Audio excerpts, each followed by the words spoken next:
Eh bien, bonjour à tous. Aujourd'hui, on va parler roman. C'est parti.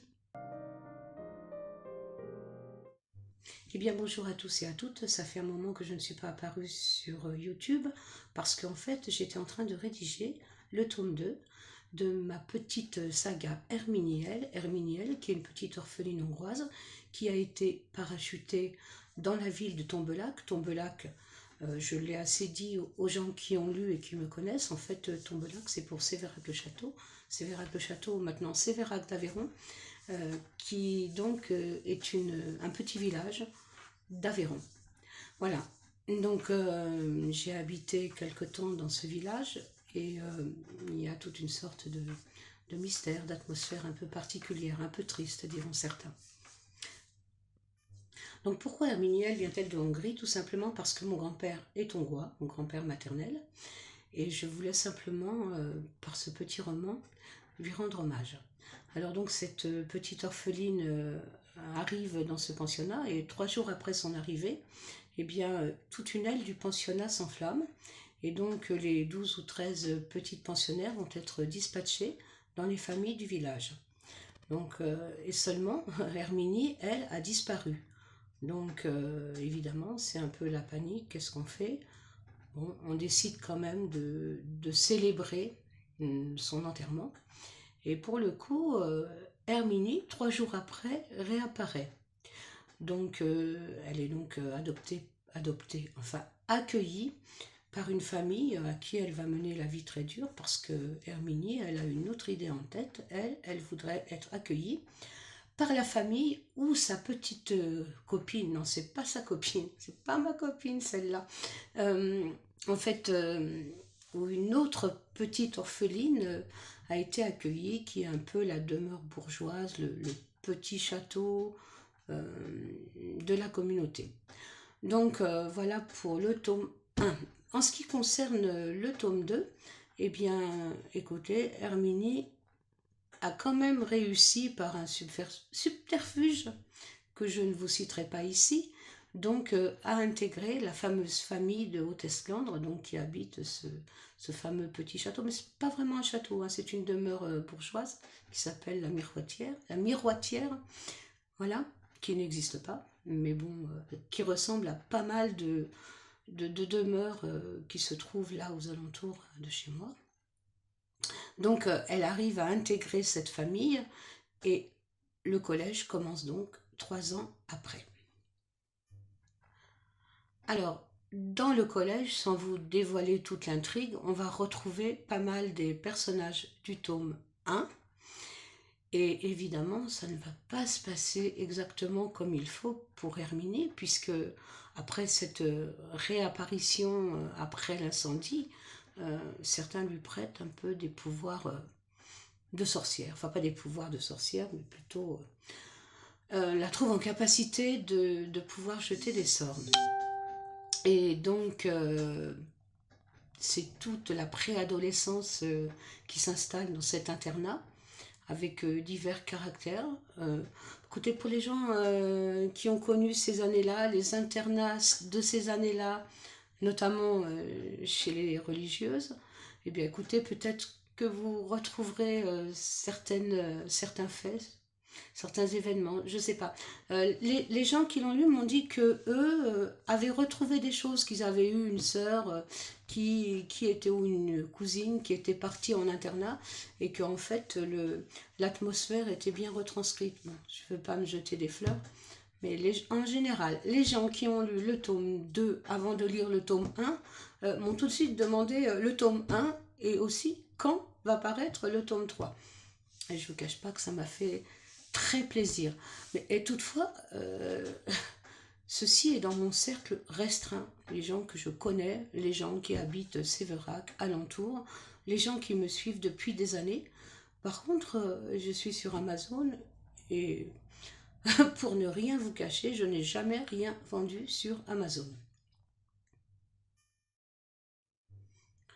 Alors, ce fait m'a paru étrange, je ne sais pas pourquoi, parce que vous ne me connaissez pas, donc en fait je suis un auteur confirmé, c'est-à-dire que je ne suis pas un auteur du dimanche. Je ne suis pas quelqu'un qui écrit mon journal et qui s'imagine que de là, ça va créer un best-seller, pas du tout.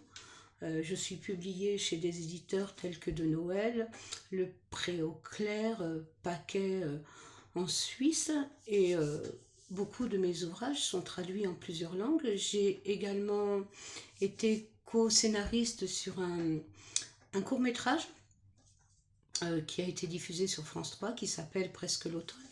Et ce court-métrage, à ce jour, a quasiment fait le tour du monde. Il a été projeté dans divers festivals, non pas des festivals, aux États-Unis, en Autriche. Je ne sais plus, là, je sais que la liste est assez longue.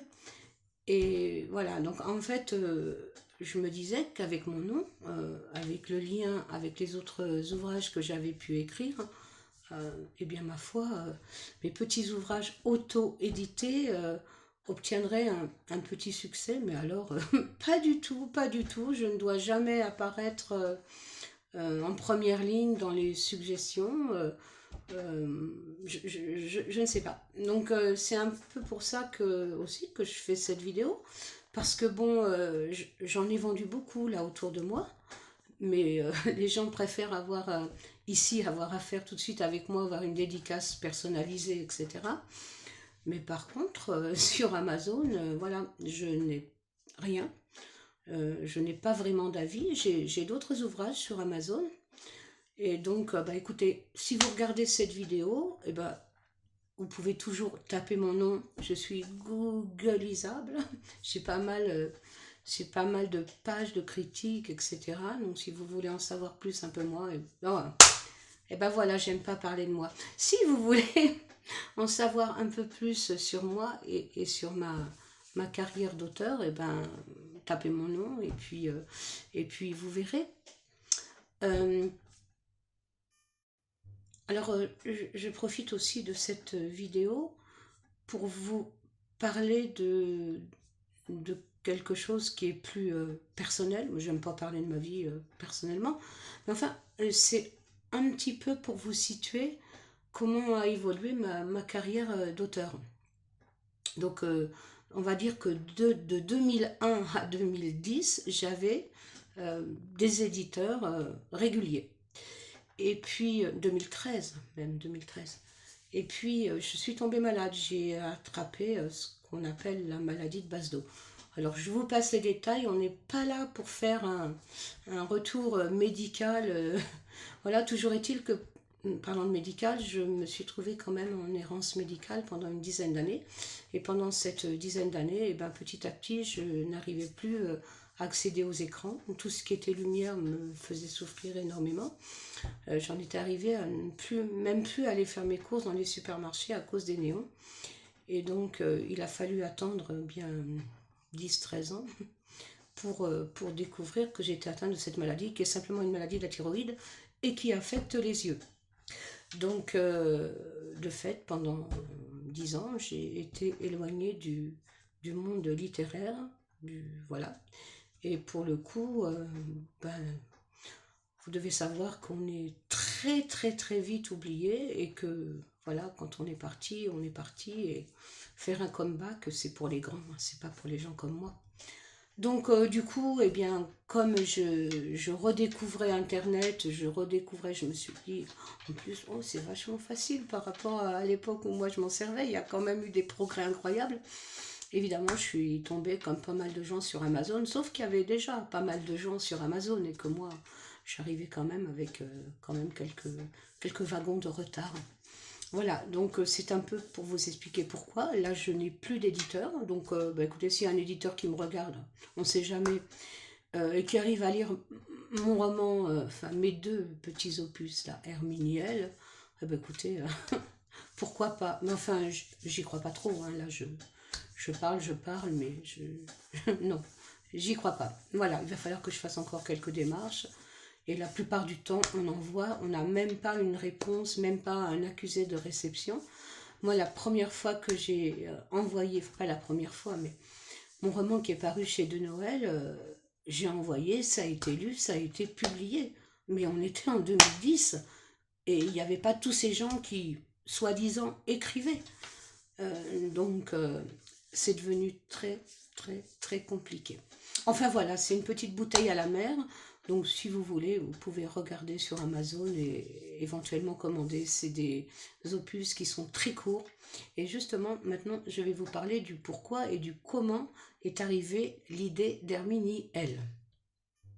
Alors là, attention, je veux que ce que je vais dire ne soit pas considéré comme une vantardise de ma part ou vouloir me mettre sur un pied d'égalité avec un auteur qui est mondialement connu.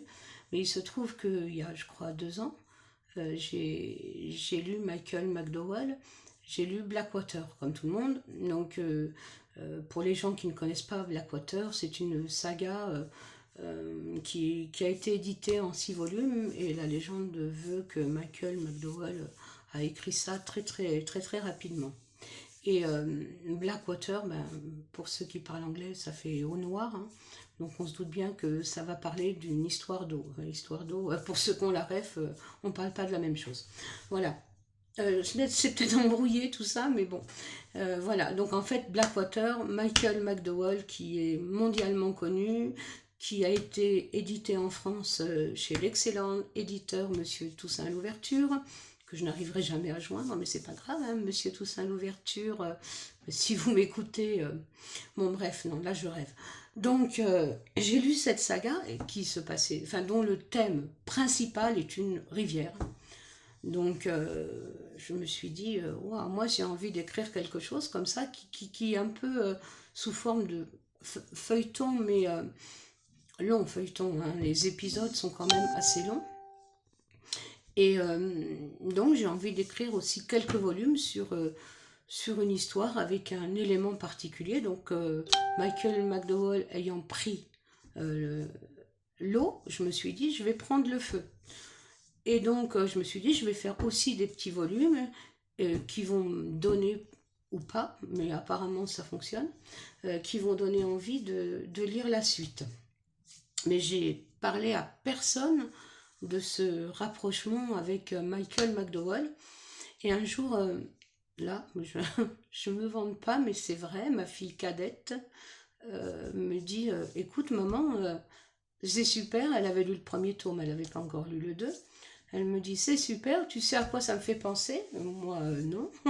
Et elle me dit Blackwater. Et là j'ai dit oh, c'est génial. Bon, j'aurai jamais le succès de Michael McDowell, mais je voulais quand même mentionner cette petite anecdote.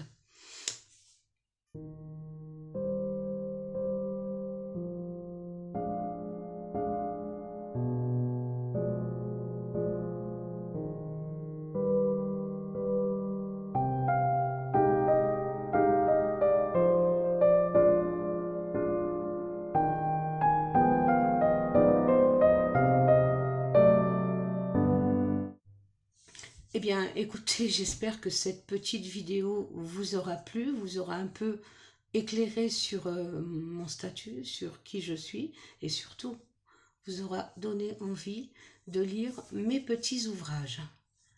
Au revoir et merci à vous.